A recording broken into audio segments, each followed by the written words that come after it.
Iran ਵਾਰ ਨੂੰ ਲੈ ਕੇ America ਵਾਲੇ ਹੁਣ ਵੇਟ ਕਰ ਰਹੇ ਆ ਵੀ ਜਿਹੜਾ ਤਹਿਰਾਨ ਦਾ ਕੀ ਰਿਸਪੌਂਸ ਹੋਊਗਾ। ਅਮਰੀਕਾ ਵਾਲਿਆਂ ਨੇ ਆਪਣੀ ਲਿਸਟ ਦਿੱਤੀ ਸੀ ਵੀ ਆਹ ਚੀਜ਼ਾਂ ਹੋਣੀਆਂ ਚਾਹੀਦੀਆਂ ਤੇ ਹੁਣ ਤਹਿਰਾਨ ਵਾਲੇ ਕਹਿੰਦੇ ਆ ਵੀ ਅਸੀਂ ਉਹਦੇ ਚੋਂ ਜੋ ਮੰਨਾਂਗੇ ਉਹ ਅਸੀਂ ਪਾਕਿਸਤਾਨ ਨੂੰ ਦੱਸ ਦੇਵਾਂਗੇ।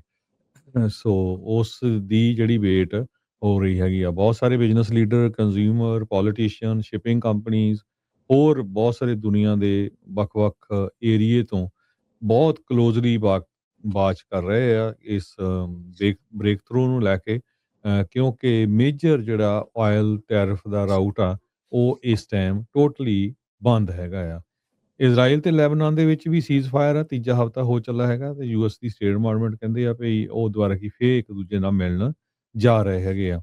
ਤੇ ਇਰਾਨ ਦਾ ਰਿਸਪੌਂਸ ਦੇਖਦੇ ਆ। ਇਨਵੈਸਟਰ ਜੋ ਆ ਉਹ ਕਾਫੀ ਰਿਐਕਟ ਕਰ ਰਹੇ ਹੈਗੇ ਇਹਨੂੰ ਲੈ ਕੇ ਸਟਾਕ ਵੀ ਅੱਪ ਗਏ ਹੈਗੇ, ਐਸ-ਐਂਡ-ਪੀ ਵੀ ਜਿਹੜਾ ਅੱਪ ਗਿਆ ਹੈਗਾ ਤੇ ਜਿਹੜਾ ਬੈਰਲ ਸੀ ਗੈਸ ਦਾ ਇੰਟਰਨੈਸ਼ਨਲ ਬੈਂਚਮਾਰਕ ਦੇ ਵਿੱਚ ਉਹ $97 ਪਰ ਬੈਰਲ ਸੀ ਔਰ ਰਫਲੀ 4% ਇਸ ਟਾਈਮ ਡਾਊਨ ਹੈਗਾ।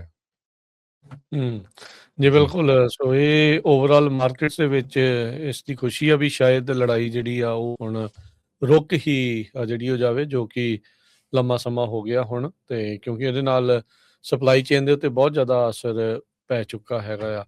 ਉਧਰ ਹਰਜੋਤ ਸਿੰਘ ਜੀ, ਖਬਰਾਂ ਇਹ ਆ ਰਹੀਆਂ, ਕਹਿੰਦੇ ਕੁਵੈਤ ਤੇ ਸਾਊਦੀ ਅਰੇਬੀਆ ਨੇ ਵੀ ਅਮਰੀਕਾ ਨੂੰ ਇਸ ਗੱਲੋਂ ਝਾੜ ਪਾਤੀ, ਕਹਿੰਦੇ ਵੀ ਤੁਸੀਂ ਸਾਡੇ ਜਿਹੜੇ ਆ ਇਹ ਅੱਡੇ ਨਾ ਵਰਤੋ। ਇਹ ਹੁਣ ਇੱਕ ਨਵਾਂ ਜਿਹੜੀ ਚੀਜ਼ ਆ ਉਹ ਚੱਲ ਪਈ ਆ, ਇਹਦੀ ਰਿਪੋਰਟਿੰਗ ਜਿਹੜੀ ਕਈ ਥਾਵਾਂ ਦੇ ਉੱਤੇ ਸਾਹਮਣੇ ਆ ਰਹੀ ਆ। ਉਹ ਕਹਿੰਦੇ ਵੀ ਜਿਹੜੀ ਸੋ ਕਾਲ ਤੁਸੀਂ ਪ੍ਰੋਜੈਕਟ ਫਰੀडम ਸ਼ੁਰੂ ਕੀਤਾ ਸੀ, ਸਲਾਹ ਕੀਤੇ ਬਗੈਰ ਸ਼ੁਰੂ ਕਰ ਲਿਆ, ਤੇ ਹੁਣ ਵਿੱਚ ਹੀ ਜਿਹੜਾ ਉਸਨੂੰ ਰੋਕਣਾ ਵੀ ਜਿਹੜਾ ਉਹ ਪੈ ਗਿਆ ਆ।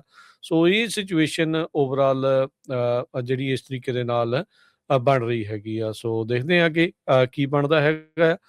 ਪਰ ਲੱਗ ਇਹੀ ਰਿਹਾ ਵੀ ਦੋਨਾਂ ਮੁਲਕਾਂ ਦੀ ਹੁਣ ਲੜਾਈ ਦੀ ਕੋਈ ਬੜੀ ਇੱਛਾ ਨਹੀਂ ਹੈਗੀ, ਜੋ ਕਿ ਚੰਗੀ ਗੱਲ ਹੋਊਗੀ ਤੇ ਸਪਲਾਈ ਚੇਨ ਸੁਧਰਨ ਨੂੰ। ਪਰ ਇਹਦੇ ਜਿਹੜੇ ਰਿਪਲ ਇਫੈਕਟ ਆ ਆਉਂਦੇ ਕਈ ਮਹੀਨਿਆਂ ਤੱਕ ਜਾਂ ਕਈ ਮਹੀਨਿਆਂ ਬਾਅਦ ਜਾ ਕੇ ਜਿਹੜੇ ਆ ਉਹ ਜ਼ਿਆਦਾ ਪਤਾ ਲੱਗਣੇ, ਕਿਉਂਕਿ ਕਈ ਹਜ਼ਾਰ ਸ਼ਿਪਸ ਜਿਹੜੀਆਂ ਇਸ ਮੌਕੇ ਗਲਫ ਦੇ ਵਿੱਚ ਰੁਕੀਆਂ ਪਈਆਂ, ਕਿਉਂਕਿ ਸਟੇਟ ਆਫ ਹਾਰਮੋਜ਼ ਦੇ ਉੱਤੇ ਹੁਣ ਕੰਮ ਜਿਹੜਾ ਉਹ ਰੁਕਿਆ ਪਿਆ ਆ। ਇੱਕ ਚੀਜ਼ ਜਿਹੜੀ ਹਰਜੋਤ ਸਿੰਘ ਜੀ ਸਾਰਿਆਂ ਨੂੰ ਮੰਨਣੀ ਪੈਣੀ, ਕਿਸੇ ਨੂੰ ਇਹ ਚੰਗੀ ਲੱਗੇ ਚਾਹੇ ਕਿਸੇ ਨੂੰ ਇਹ ਮਾੜੀ ਲੱਗੇ, ਵੀ ਸਟੇਟ ਆਫ ਹਾਰਮੋਜ਼ ਜਿਹੜਾ ਪਹਿਲਾਂ ਓਪਨ ਰਹਿੰਦਾ ਸੀ, ਜਿੱਤੇ ਕਿਸੇ ਦਾ ਕੋਈ ਇੱਦਾਂ ਨਹੀਂ ਸੀਗਾ ਵੀ ਹਾਂ ਵੀ ਇਹ ਕਿਹਦੇ ਅੰਡਰ ਆ, ਪਰ ਇਸ ਲੜਾਈ ਤੋਂ ਬਾਅਦ ਚ ਸਮਹਾਓ ਇਹ ਹੁਣ ਲੱਗਣ ਲੱਗ ਗਿਆ ਪੂਰੀ ਦੁਨੀਆ ਦੇ ਵਿੱਚ ਇਹ ਗੱਲ ਜਿਹੜੀ ਉਹ ਚਲੇ ਗਈ ਵੀ ਇਹ ਈਰਾਨ ਇਹਦੇ ਤੇ ਜਦੋਂ ਮਰਜ਼ੀ ਜਿਹੜਾ ਉਹ ਨੱਕਾ ਲਾ ਕੇ ਬਹਿ ਸਕਦਾ ਆ। ਸੋ ਈਰਾਨ ਨੂੰ ਇਸ ਗੱਲ ਤੋਂ ਜਿਹੜੀ ਆ ਉਹ ਕਹਿ ਸਕਦੇ ਆ ਵੀ ਉਹਨਾਂ ਨੂੰ ਮਜ਼ਬੂਤੀ ਇਸ ਚੀਜ਼ ਦੇ ਵਿੱਚ ਜਿਹੜੀ ਉਹ ਮਿਲ ਗਈ ਆ।